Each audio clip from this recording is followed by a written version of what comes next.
Hello again, Homewood Patriot fans. Welcome into the second episode of Legends of Homewood Patriots football. Today, our second legend is Eric Ramsey.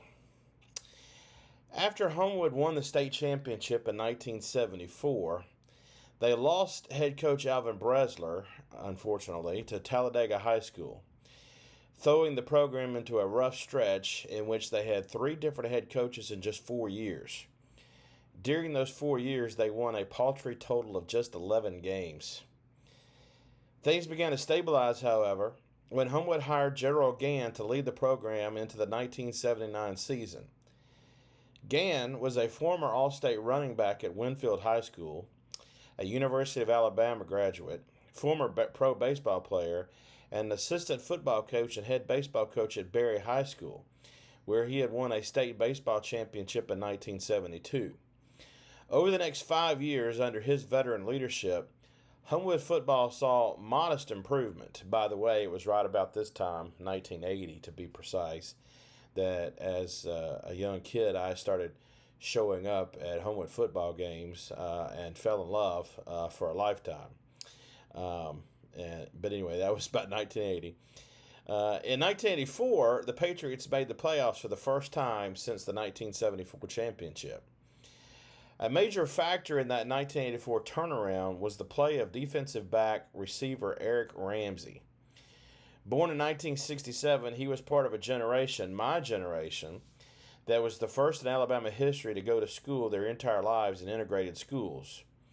One of 9 kids in his family, Eric was largely raised by his grandmother. He began playing football at a young age, finding that the sport built camaraderie between players that helped bridge the racial divide still plaguing the area just a decade removed from the impactful civil rights events in Birmingham that had such a profound impact on the nation.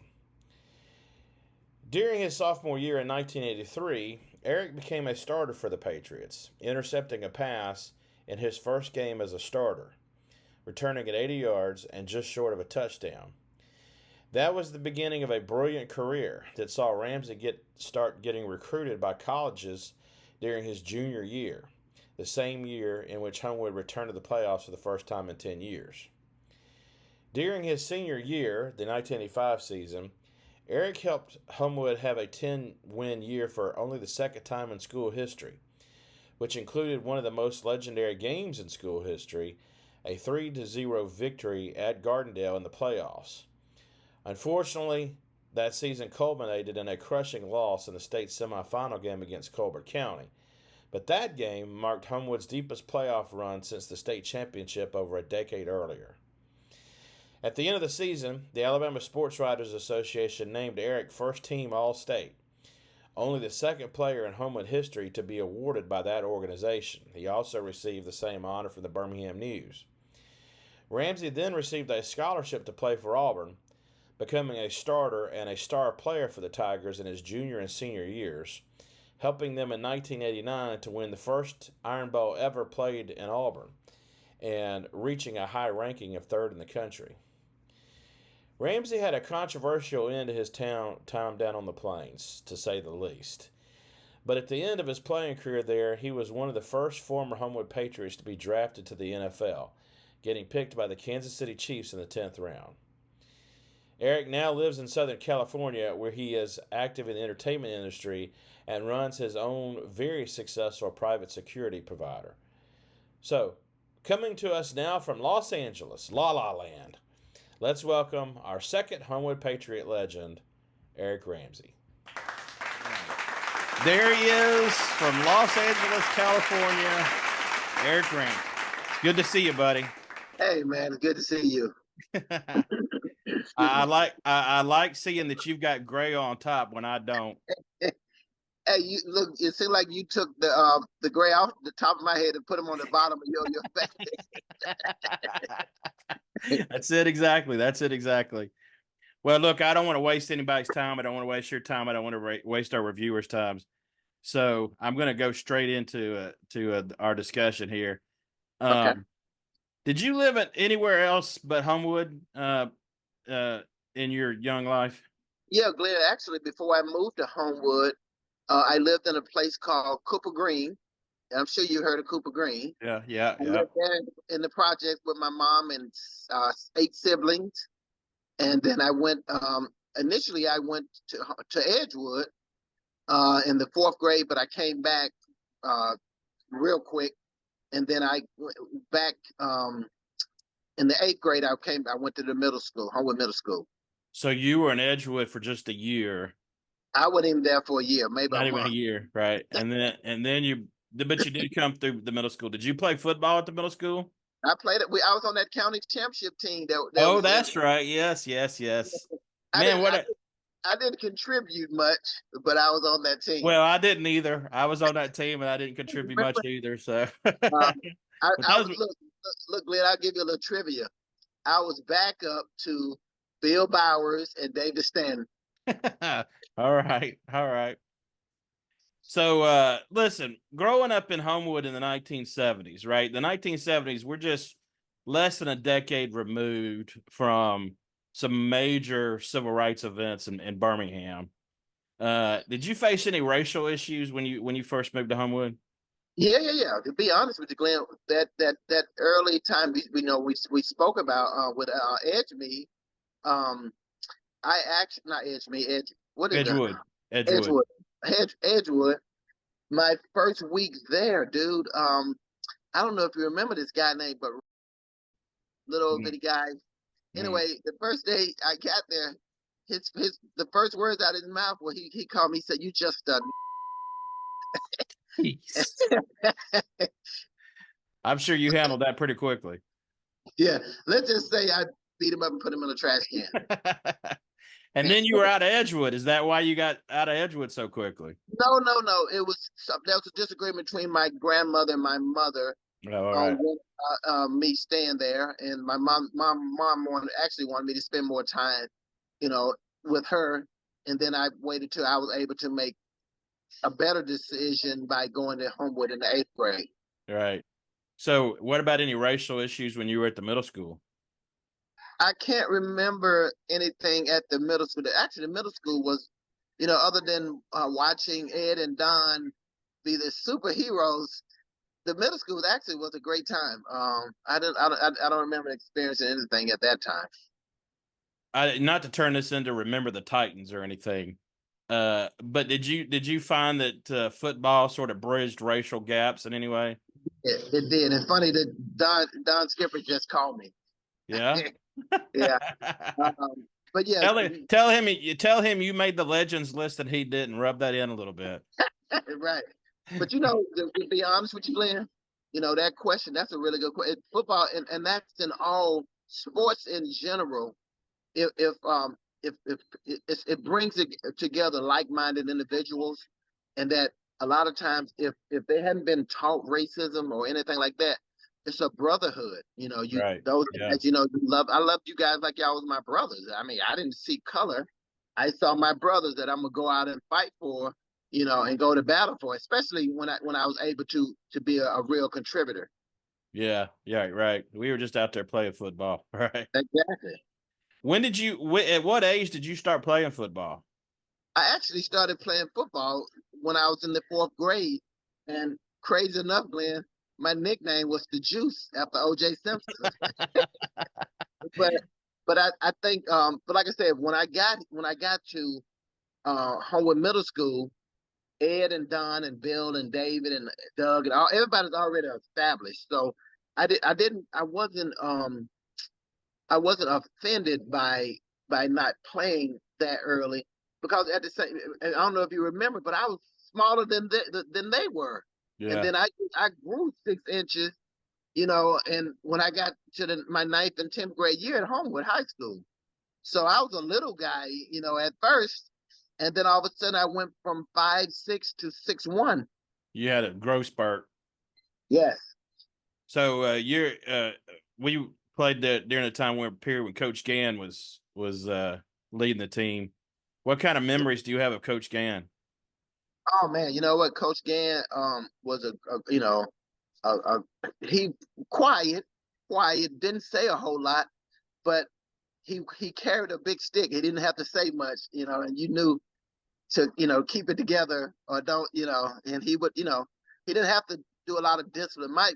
To be honest with you, my favorite coach was Coach Newton, and then Coach Harmon, was my other guy. But the guy that I looked up to, or who was like my mentor though, was, remember when Coach Walker came on? Oh yeah. Tommy Walker. Yeah. He actually was there for me after my grandmother passed. I don't know if you remember, but my grandmother passed going into my junior year, and I was, it was a rough time, and Coach Walker was there, man. Just, man, he was there for me. He was like the big brother, because he's not that much older than we were.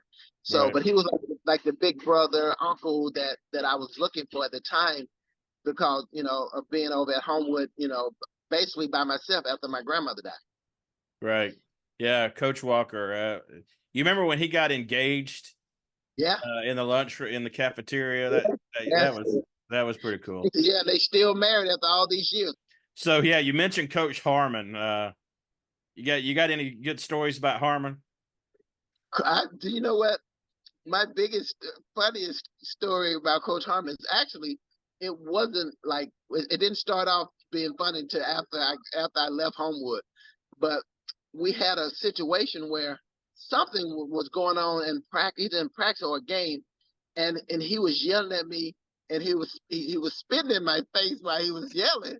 And then I wiped the spit off my face. I'm like, don't spit on me like that. And then he was like, get back in the huddle. Yeah, everybody's got a good Coach Harmon story. Oh yeah, he was the coolest cat. Yeah. So tell me about your first game as a starter. You know what? My first game as a starter actually happened after you remember, I don't know if you remember Vic Moulton. Yeah, oh yeah. Vic went on one of his many injuries. Let me give you a little trivia before I say that. Okay. Vic Moulton is the only guy that I ever heard of to play only 14 total quarters of football and still get a full athletic scholarship. So he got hurt in a game, and then and I became the starting corner. The following week, I don't know what happened, but I ended up being the starting corner and the starting receiver. And then everything just took off after that, man. Yeah. Well, when you brought up Vic Moulton, he was a dude that I really looked up to. I mean, you called Harmon a cool cat. Man, Moulton was a cool cat, right? Vic was a superstar athlete before, especially for our area, for Rosedale, Homewood area. Yeah. Vic was the guy. And then he just could not stay healthy. Yeah. So looking back, what do you consider was your best game at Homewood? What kind of memories do you have of it? My best game at Homewood, I think it was I think the best game that I had was against Tarrant, when I turned my ankle before the game, and I still turned around. We kept doing the quick screen. I ended up on a twisted ankle. I had like 125 yards in catches. Was that your senior year? That was my senior year, yes. So that would have been a 44-21 Homewood win. Yep. Wow. So okay.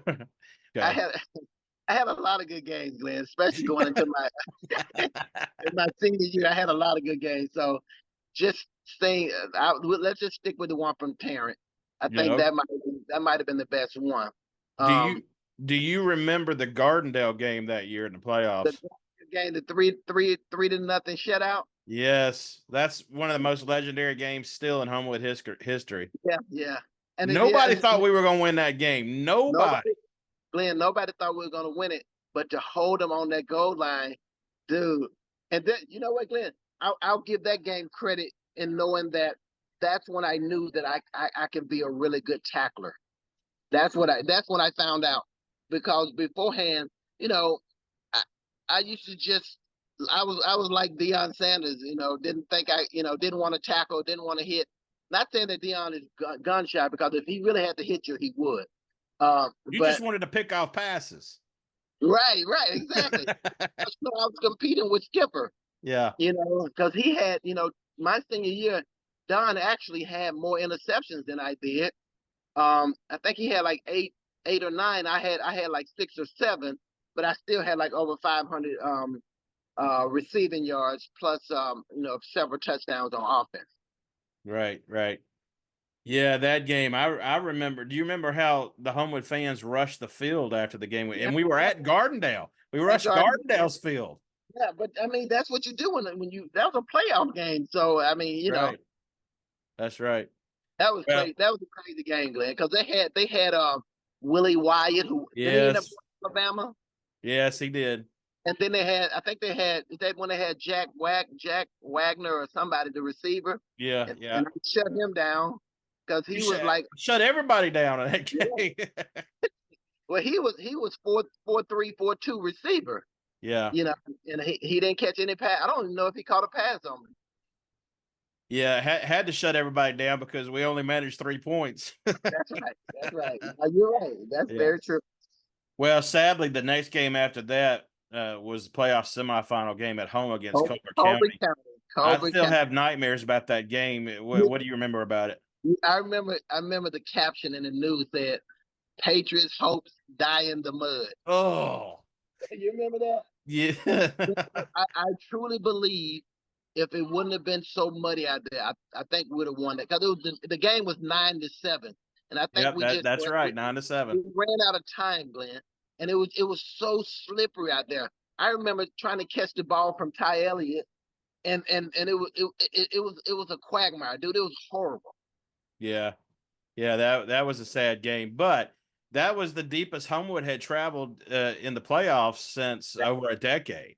Well, that's what that's and crazy enough, that's what Coach Walker, Coach Gann, Coach Jones, even Doug to this day give us a lot of credit. And they say that team was the team that pretty much got Homewood over the hump.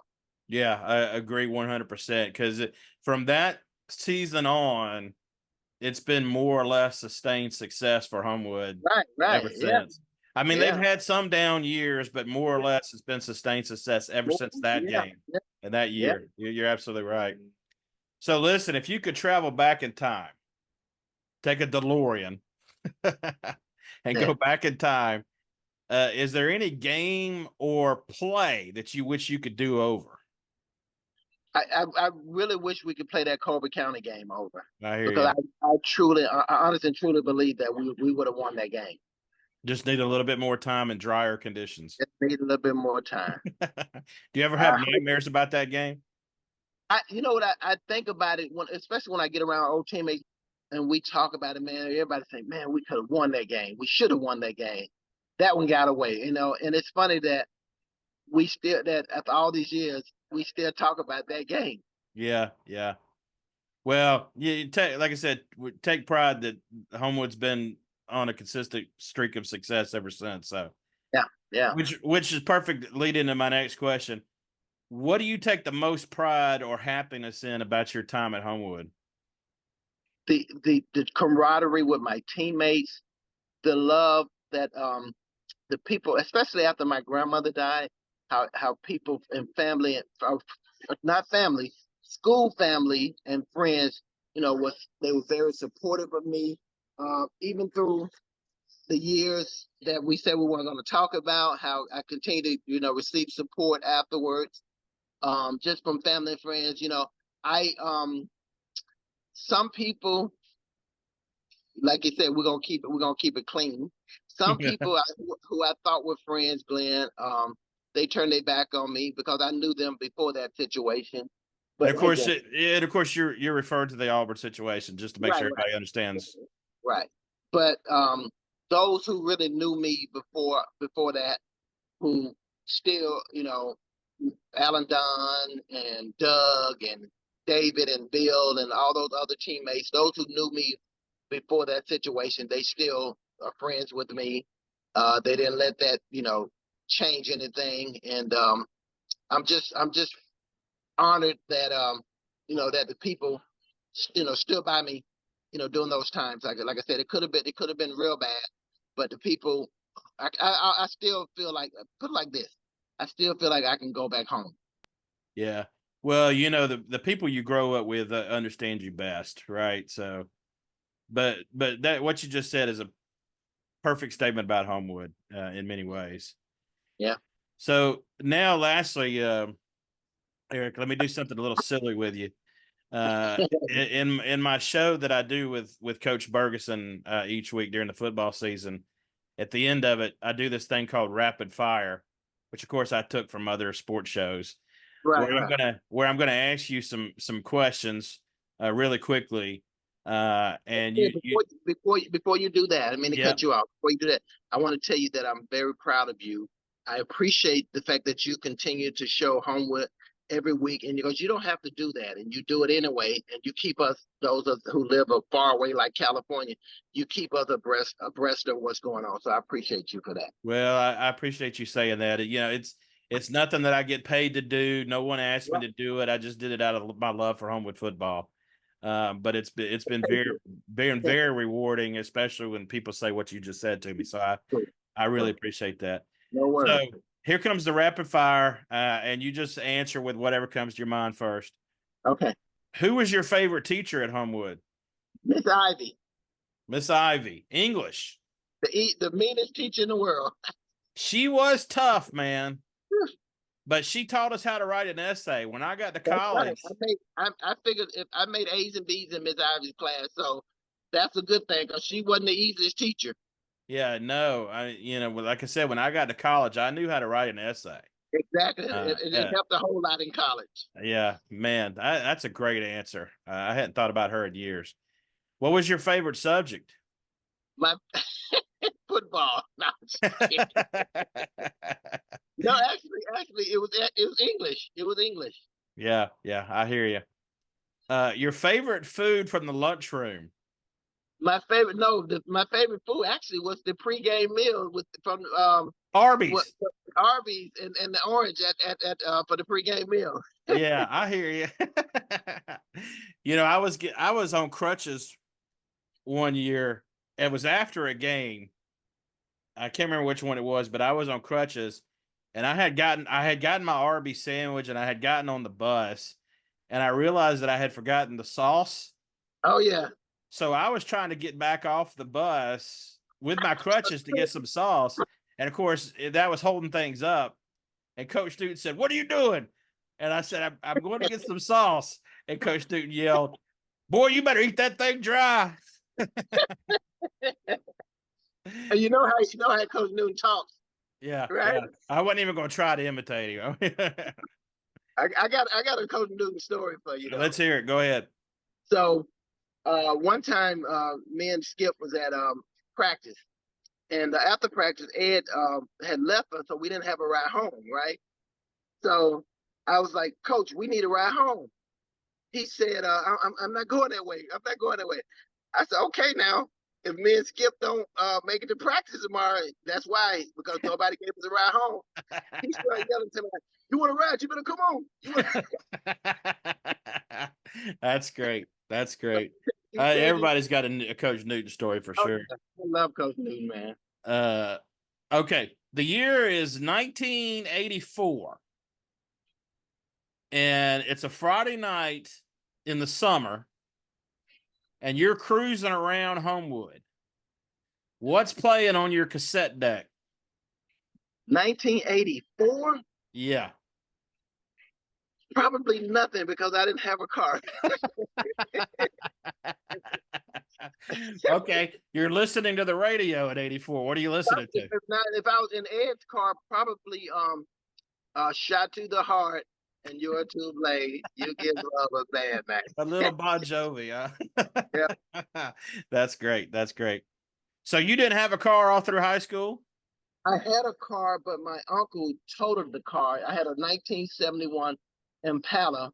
We actually called the car the Jet, but my uncle, he totaled it. He was drunk one night and ended up totaling the car. Oh, geez. I had a 72 Impala. Oh man, they were so fast. I tell people that all the time. Ugliest car ever, but man, that sucker would move. But we didn't think they were ugly back then. We were young. We just happened to have something to be driving. Yeah, that's right. That's right. It had that V8 engine in it. Oh my gosh. It was, yeah. Woo. What was your favorite hangout in Homewood? at Homewood or doing I'm thinking Mr. Gaddy's. After the game. Yes, Yeah. after the game at Mr. Gaddy's. Yeah. You know, I'm going to try to figure out when I'm doing these videos when that started.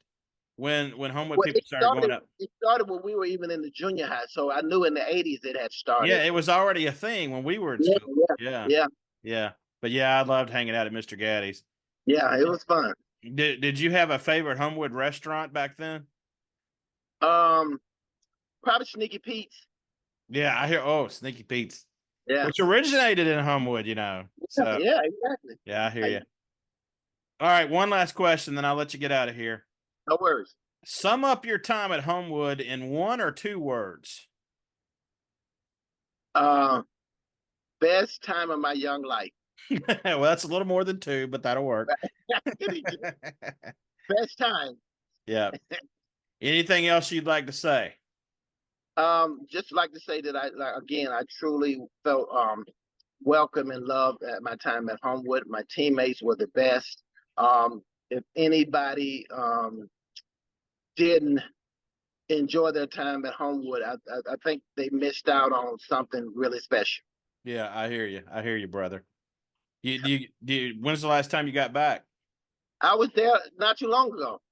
I always come back. You know, like I said, Doug didn't tell me he was going to retire, but I'm always back. I was there, and I hung out with Debbie Asbick, the old former cheerleader. I hung out with her a couple times. Yeah. And over at the high school, and they always showed me my picture, and they said, of when you were like I said, I can really appreciate my time at Homewood.